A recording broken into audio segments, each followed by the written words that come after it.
புதிய காரியத்தை உங்களுக்கு நான் செய்கிறேன்.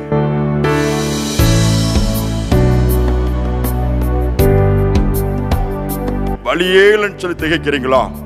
என் ஆண்டவர் ஒரு வழியை வைத்திருக்கிறார்.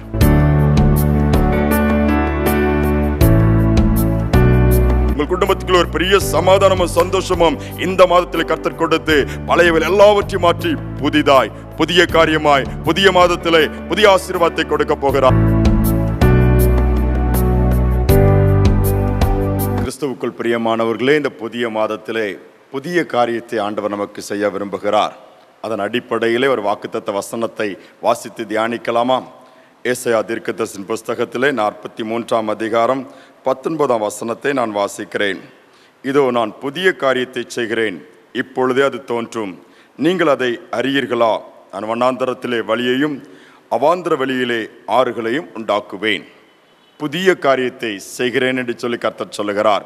2 மாதங்கள் வேகமாய் போய்விட்டது. இந்த புதிய மாதமாகிய மார்ச் மாதத்தில் நாம் வந்திருக்கிறோம். 2019ஆவது வருஷத்தில் இந்த மாதத்திலே ஒருவேளை ஒரு எதிர்பார்ப்போடு கூட நீங்கள் இருக்கலாம். ஆனால் கர்த்தருடைய வார்த்தை என்ன சொல்லுகிறது? புதிய காரியத்தை உங்களுக்கு நான் செய்கிறேன். நாம் என்ன செய்ய வேண்டும் இதை பெற்றுக்கொள்வதற்கு என்று சொல்லும் பொழுது, முதலாவதாக இந்த வசனத்தில் அடுத்த பகுதியை ஆண்டவர் சொல்லுகிறார், இதை நீங்கள் அறியீர்களா? அறிந்து கொள்ள வேண்டுமாம் ஆண்டவர் புதிய காரியத்தை செய்கிறவர் என்பதை.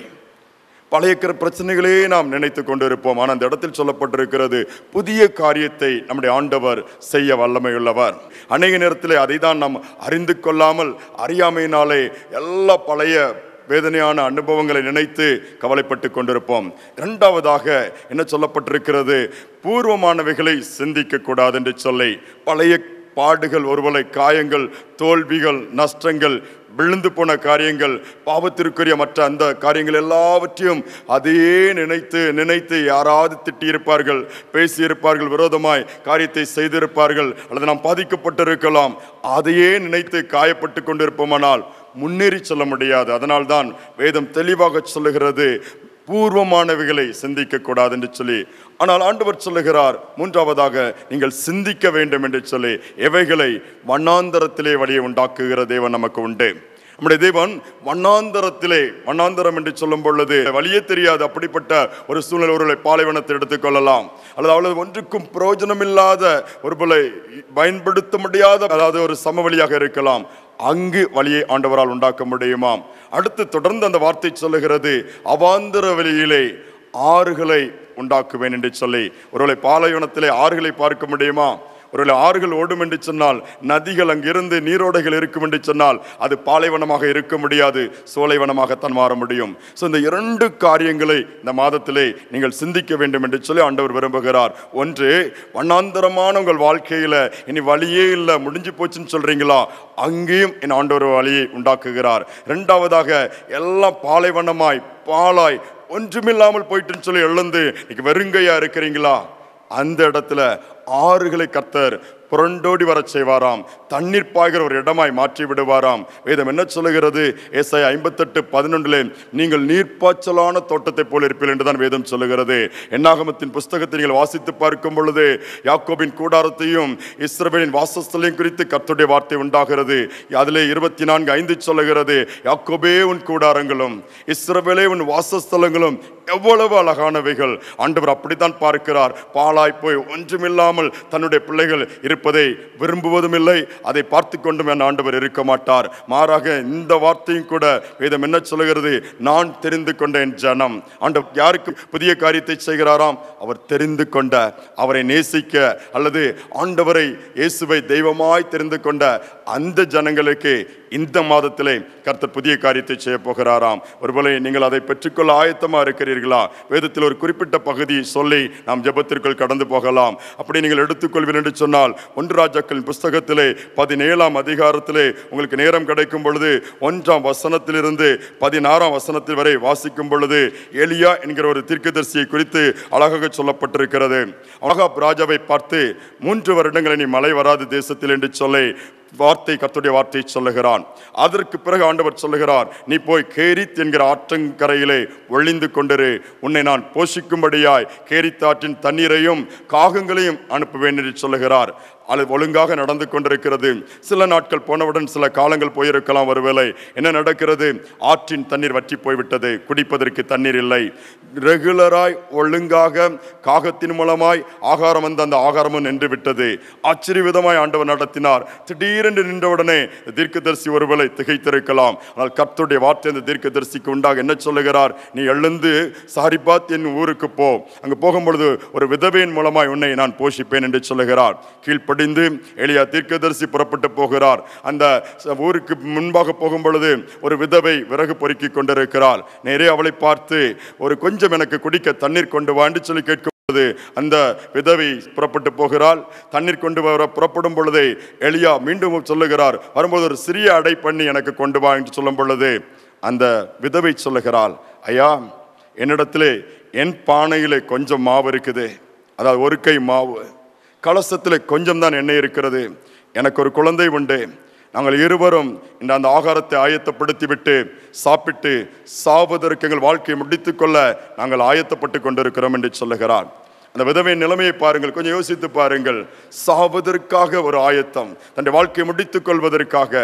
ஒருவேளை எப்படி சாகுவதற்கு அவர்கள் தீர்மானித்திருக்கிறார்களோ எழுதப்படவில்லை. காரணம் என்ன? பஞ்சம், கொடிய பஞ்சம், தேசமெங்கும் பஞ்சம், சாப்பிடுவதற்கு கூட அடுத்த நேர ஆகாரத்திற்கு கூட வழி இல்லாத ஒரு நிலைமை. ஒருவேளை தீர்க்கதரிசி நினைத்திருக்கலாம், என் ஆண்டவர் சொன்ன விதவை இதுவாக இருக்க முடியாது, என்னை போஷிக்க வேண்டும் என்று சொன்னால் அந்த விதவை ஆசீர்வதிக்கப்பட்டிருக்க வேண்டும், அதுவாகத்தான் இருக்கும் என்று சொல்லி கடந்து போகவில்லை. ஆனால் விசுவாசத்தோடு தீர்க்கதரிசி சொல்லுகிறார், முதலாவது ஒரு சிறிய அடை, கொஞ்சமாவு தான் இருக்கிற ஒருவேளை ஒரு கை மாவு, அதில் ஒரு சிறிய அடை மாத்திரம் பண்ணி எனக்கு கொண்டு வா. நீ செய்யும் பட்சத்திலே உன்னுடைய பானையிலே பஞ்சம் தீர்வரை மாவு குறைந்து போகாது, உன் களையத்திலே பஞ்சம் தீர்வரை என்னை குறைந்து போகாது, வாழ்ந்திருக்க முடியும் என்று சொல்லி ஒரு வழியை காண்பிக்கிறார். பாருங்கள், சாக போகிறவர்களை தடுத்து நிறுத்தி அந்த இடத்திலே வாழ்வதற்கான ஒரு வழியை உண்டாக்குகிறவர் தான் நம்முடைய ஆண்டவர். இன்னைக்கு நம்முடைய வாழ்க்கையை சற்று யோசித்து பாருங்கள். நடந்தது என்ன? சூழ்நிலை மாறுகிறது.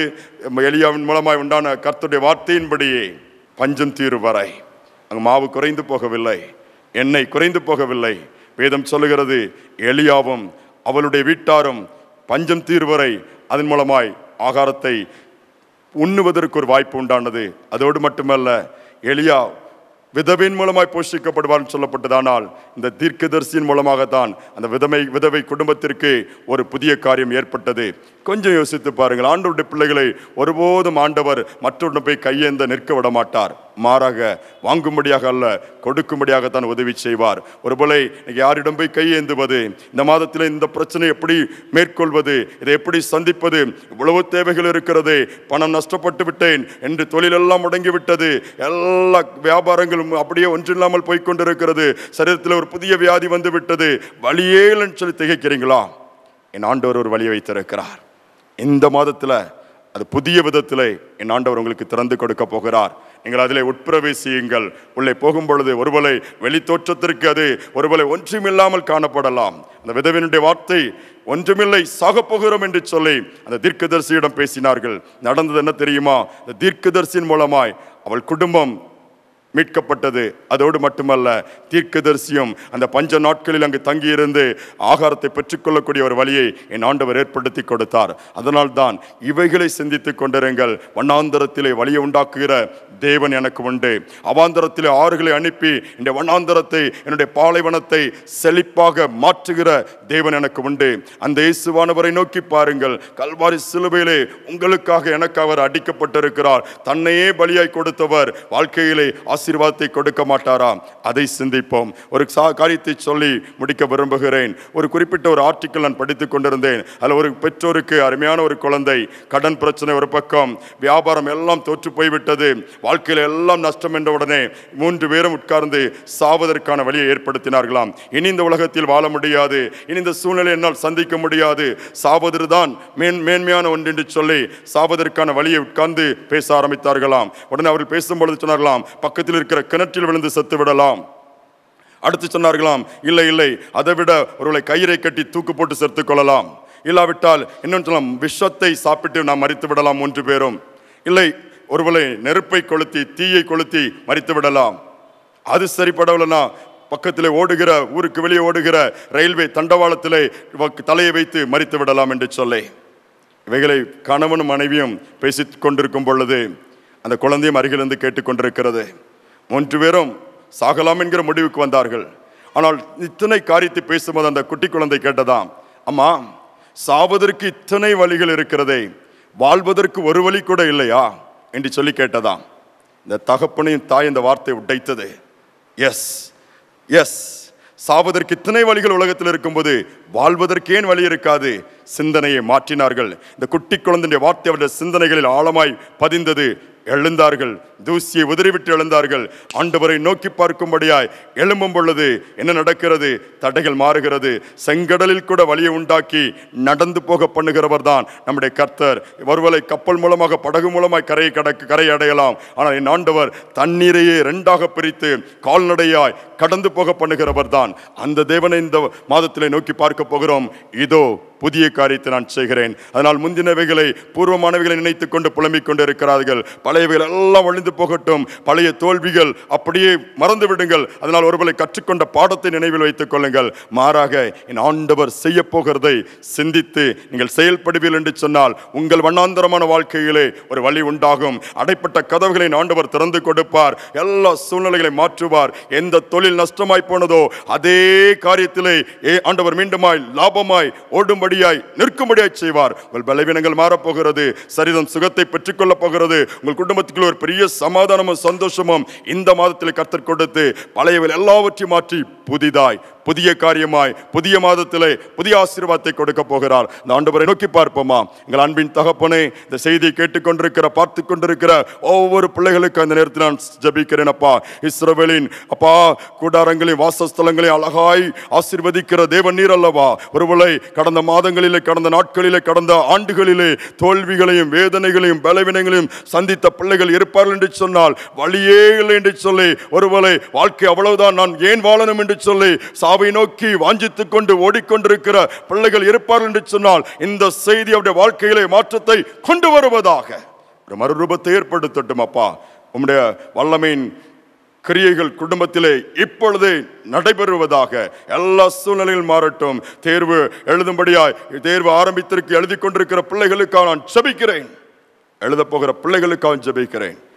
எல்லாவற்றிலும் ஜெயத்தை கட்டளையிடுவீராக. மனதாரம் பிள்ளைகளை வாழ்த்துகிறேன். துதிகனமை ஏற்றுக்கொள்ளும் இயேசுவின் நாமத்தில் பிதாவே, ஆமேன் ஆமேன். கர்த்தர் உங்களை ஆசீர்வதிப்பாராக. ஆமேன்.